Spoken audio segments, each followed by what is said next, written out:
about the big one at the stadium. That's right, big game today. Now, if today's long-awaited Battle of the Lakes was any indication, the 1987 American League season should feature plenty of offense. The Indians and the Blue Jays lit up that scoreboard at War Memorial Stadium today.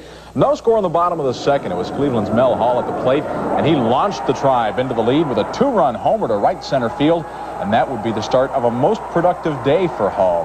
48-year-old knuckleballer Phil Niekro started on the mound for the Indians. Old Phil did pretty well and went 3 innings. He gave up 2 runs on 4 hits. Not bad for pitching in cold weather. Steve Carlton made a double debut, his first in an Indians uniform and his first appearance ever as a reliever. Lefty went 3 innings, gave up a run on 2 hits. Now in the 6th, Mel Hall continued his heroics with his second home run of the day.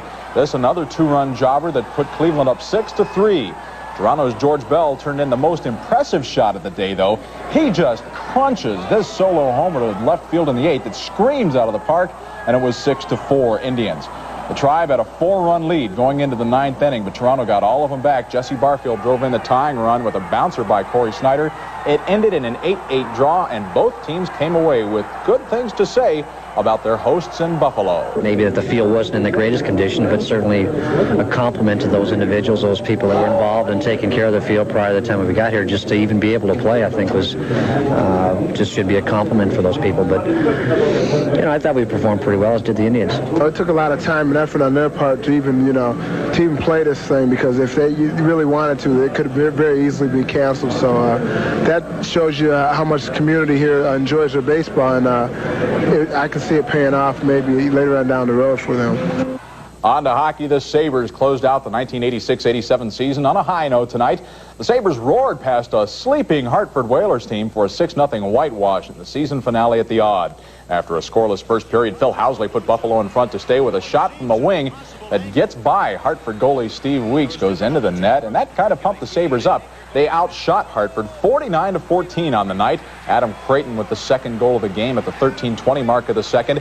And before the period was out, Paul Sear got in on the act with his 11th goal of the season. That made it 3-0. Now, even though the Whalers only managed 14 shots on goal, several of them were testers for Tommy Barrasso in the net. He stopped them all, though, in posting his second shutout of the season. The rout was on in the 3rd when Christian Ruutu netted his 22nd goal of the year to make it 4-0 Buffalo. But the highlight of the night came when rookie Joe Ricci jumped on a loose puck in front of the net and scored his first NHL goal. The Sabres won the game 6-0, but it was Ricci's icebreaker that was the hot topic of discussion.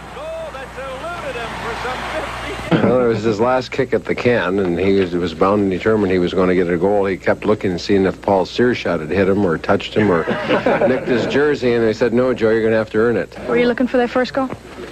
Yes. All year, you always want to get one goal, especially your first NHL goal, and things were, I really wasn't sure if I was going to score at all, and, it came out tonight, and I'm just glad I got it.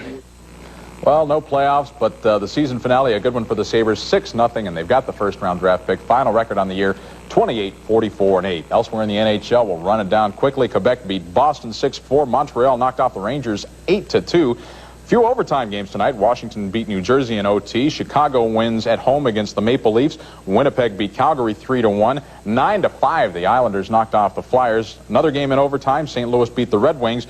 And the Kings trail Vancouver 3-0 in the second. There will be playoff action in the Odd, though. The Rochester Americans will meet the Hershey Bears in AHL postseason play Thursday and Saturday nights at 7:30. Tickets are $6, $7, $8, and $9, and they'll go on sale tomorrow at the Odd.